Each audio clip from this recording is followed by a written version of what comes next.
Hey y'all, and welcome to PolitiBrawl. My name is Brian, and Rashida Tlaib goes into this weird, crazy shouting match mode against Byron Donalds. This might actually get her censured. Let's dive in. Just last week, the committee approved over a dozen bills regarding Washington, D.C. And, I'm just curious. Criminalize children. My colleague from Boston talked about this.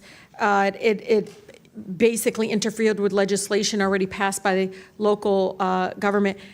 Was anyone on this panel consulted? Any of you? Raise your hand if you were consulted on any of these bills.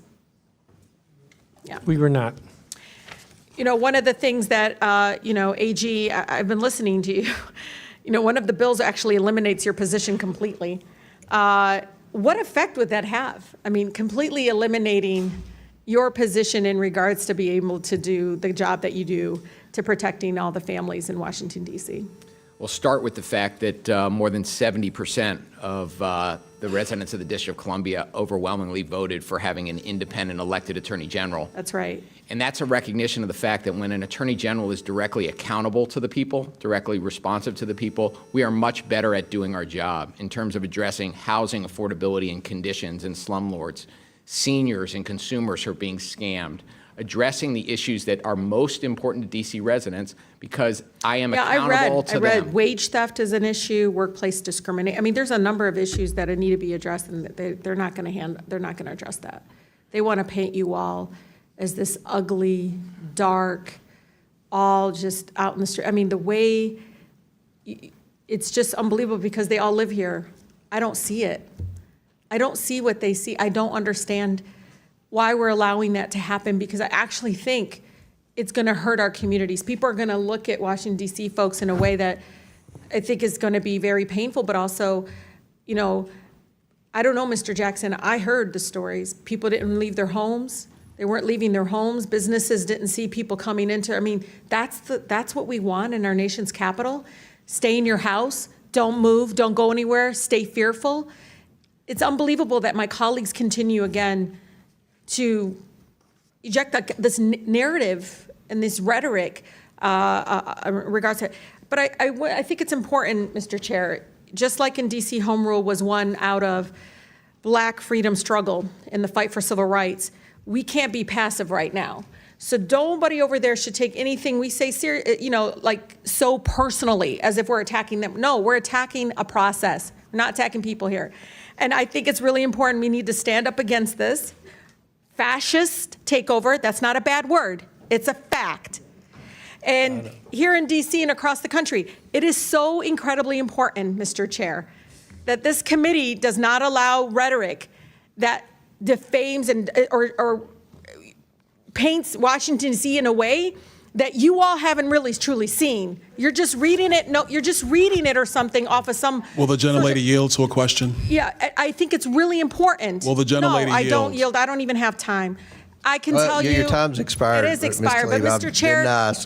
but you all live like here, Mr. and Tlaib. you're not telling people the beautiful parts that you do see in our nation's Tlaib. capital. And no, it's just wrong how we're doing it. Chairman, I think Wrong. it's insane that the But you're gentlelady gonna doesn't look have at an the argument, but she's going to Washington, D.C. as a refer bunch to of me and some of my criminals. colleagues. Mr. Donalds. We were from the You know Third this. Reich. This is You're insane. gonna look at 14, It's insane. 15-year-olds as It's a bunch of insane. criminals? It's insane. Oh, Do I look you're like a gonna member of the say, Third Reich to you, Ms. Please, Tlaib? please, Is that what I look like to you? You're the one taking your voting Is that what you think? Is that what you think? Is that what you think? No, that's unethical. I think it's radical and I think it's insane. And I'll respect everything that you say. But to say something like that to myself and all of my colleagues is way out of line. It's way out of line.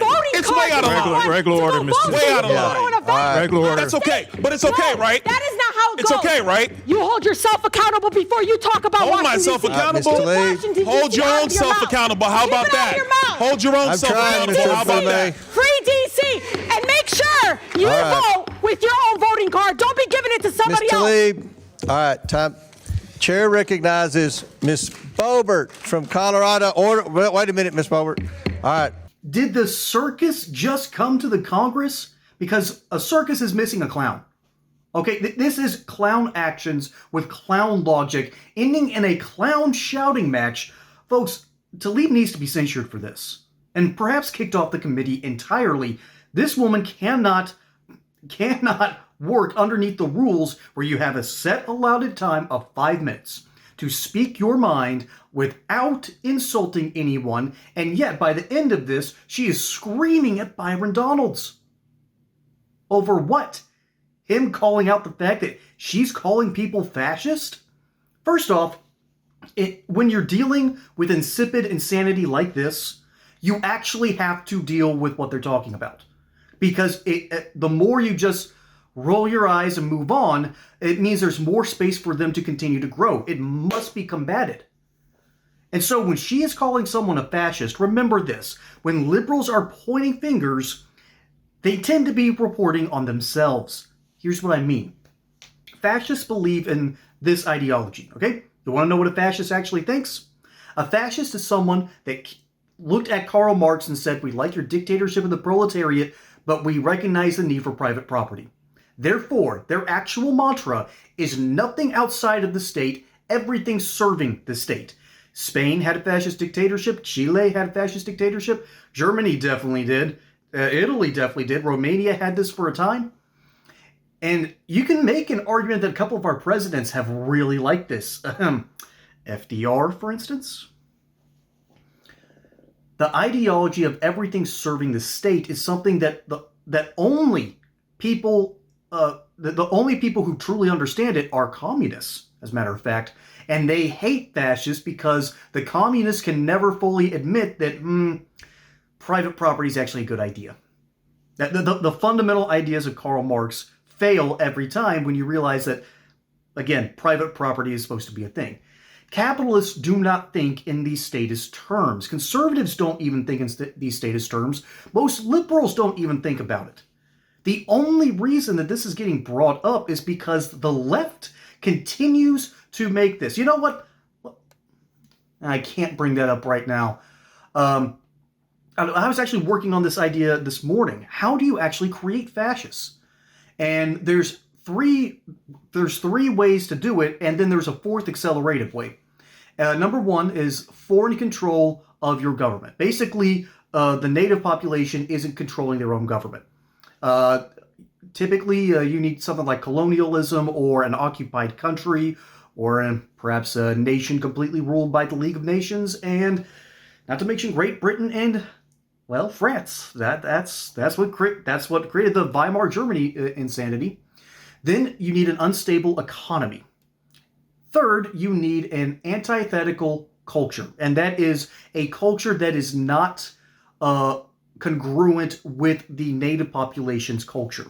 Okay, I'm basically creating the. I'm basically explaining the playbook for Weimar Germany, and then once you realize that there's a couple of these you can see now here in the United States too, and then finally.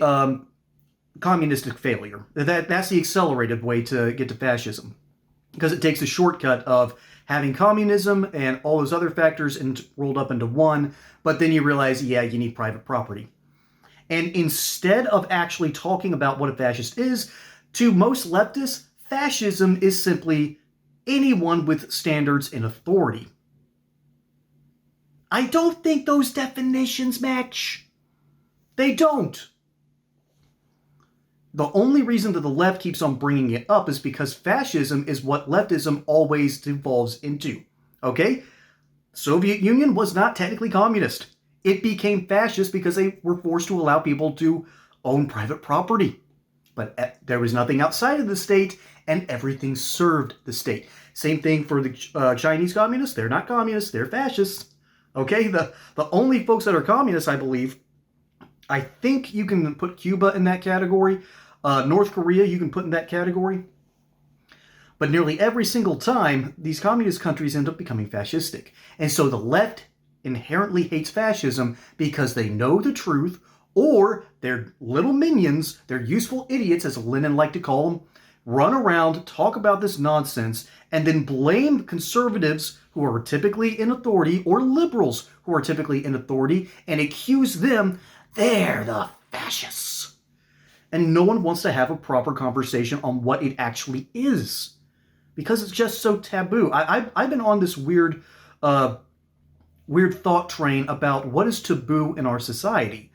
And how do we actually deal with it? And the specter of both communism and fascism is so prevalent in Europe. It's not as prevalent here. Only when leftist-style thinking sort of remigrated back here from Europe did this sort of fear of fascism start to take root. So the whole thing is crazy. This whole screed back and forth is nonsense. Tlaib needs to be censured for this. You cannot disparage your fellow congressional members as fascists or people that support fascism, because not only do you not understand its term, but you, by definition, are using it in a derogatory way that is breaking the rules of this committee meeting. And Byron Donalds is calling her out on this, and he's right to do so. James Comer, toughen up. Do your job. Mike Johnson, you might need to do your job as well. Remember the last time we tried to censure someone? Remember what happened with the, I think it's Al Green? I know his last name's Green. But he got up and said some absolutely ridiculous things in front of the rest of Congress, and they couldn't even properly censure him because the rest of the Democrats went up, ran point for this dude, and basically forced the House to convene without ever passing down the sentence. Ironic, because that's closer to fascism than what Tlaib is talking about here. And finally, I got to wrap this up with this idea. The whole reason she's bringing this up is because Donald Trump has dared to send in the National Guard in order to ensure that the crime rate drops in D.C. And the fact that you're screaming about this, saying, well, businesses can't, they're not seeing as many people. Businesses might board up because of this. What an absolute tell. What does that tell you of how bad the crime problem is in D.C., that in order to make sure that this area is safe, people won't do business in it? That's not what she's wanting to communicate here, but yet that's the reality. It makes you really wonder, are these people just that stupid, or do they know exactly what they're trying to do? I think they know what they're trying to do. And that is a very disheartening and disturbing thought. But let me know what you think down in the comments below. My name is Brian. Hope you enjoyed that segment here on PolitiBrawl. Don't forget to like and subscribe. Catch you on the next one. Until then, y'all have a good one.